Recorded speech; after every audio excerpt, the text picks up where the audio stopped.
মানে আজি আমি ডিউটি কৰি থাকোঁ আমাৰ যি ফেঞ্চিত কোনোবা এটা দুষ্কৃতি আহি আমাৰ ডিউটিত আমি আজি পালোঁ যে ইয়াত কোনোবা দুষ্কৃতিয়ে শাল গাছ কাটি আনি ইয়াত মজুত কৰি থৈছে। আমাৰ ডিউটিত আহি পালোঁ, আমি ৰেঞ্জাৰৰ লগত যোগাযোগ কৰিছোঁ, ৰেঞ্জাৰ ছাৰ আহি আছে, কিবা মানুহ পঠাই দি আছে, আমি সেইখিনি মজুত কৰি ৰাখিছোঁ।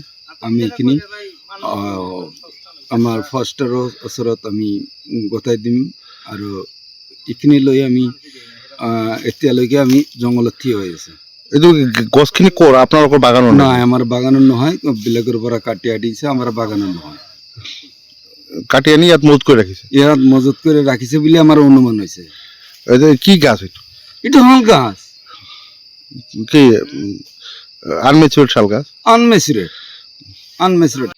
মানে আজি আমি ডিউটি কৰি থাকোঁ আমাৰ যি ফেঞ্চিত কোনোবা এটা দুষ্কৃতি আহি ডিউটিত আমি আজি পালোঁ যে ইয়াত কোনোবা দুষ্কৃতিয়ে শাল গাছ কাটি আনি ইয়াত মজুত কৰি থৈছে। আমাৰ ডিউটিত আহি পালোঁ, আমি ৰেঞ্জাৰৰ লগত যোগাযোগ কৰিছোঁ, ৰেঞ্জাৰ ছাৰ আহি আছে, কিবা মানুহ পঠাই দি আছে, আমি সেইখিনি মজুত কৰি ৰাখিছোঁ। আমি এইখিনি আমাৰ ফৰেষ্টাৰৰ ওচৰত আমি গতাই দিম আৰু এইখিনি লৈ আমি এতিয়ালৈকে আমি জংঘলত থিয় হৈ আছে।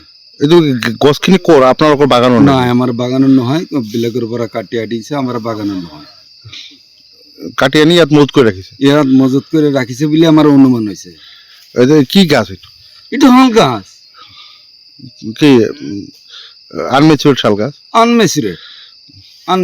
যিকোনো খবৰৰ বাবে যোগাযোগ কৰক 7099017330 লগতে 7099017110 নম্বৰত।